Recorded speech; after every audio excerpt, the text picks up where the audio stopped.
mag-drive sa inyo, ipagdadrive kayo para pumunta dun sa office dyan sa Batangas City. Kaya nga sabi ko kay Lisa, Lisa, try to open the TV. Baka sakaling may tulpo ngayong oras na ito, marinig natin at malaman ninyo kung saan address sa Batangas City. Binabanggit po yan sa Channel 5. Kunin po natin. Channel 5 ang kunin po natin, Uncle. Tagal po namin nag-usap dun eh. Channel 5 po. Opo, Channel 5 po. Kunin po ninyo ang Channel 5.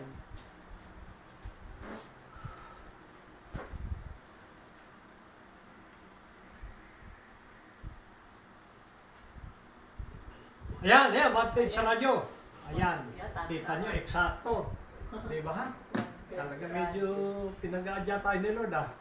Kita nyo ha. Ka-open lang eh, lumitaw na sa YouTube. Meron ng pangitain niya, ibig sabihin, kasama natin ngayon si Lord na gumagawa ng problema nyo. Hindi po ba? Monday to ano pala, alas 2 lang. Sakto eh.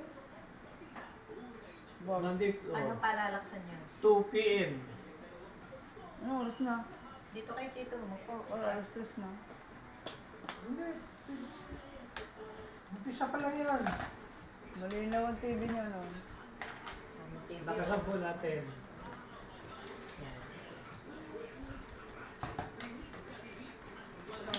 Talaga na ng pagkain. Okay lang yan.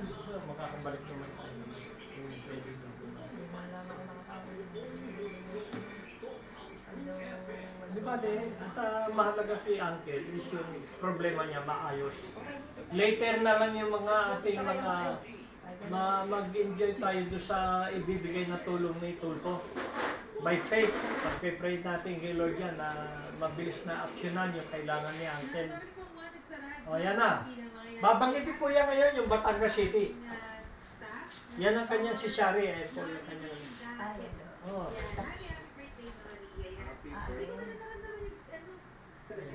Yan, ganyan. Yan.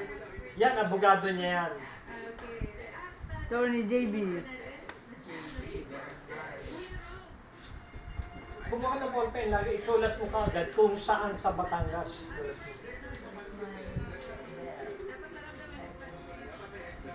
So, remote. Buksan niyo pa konti. Uncle, tabi nyo ito. Huwag mawawala ito.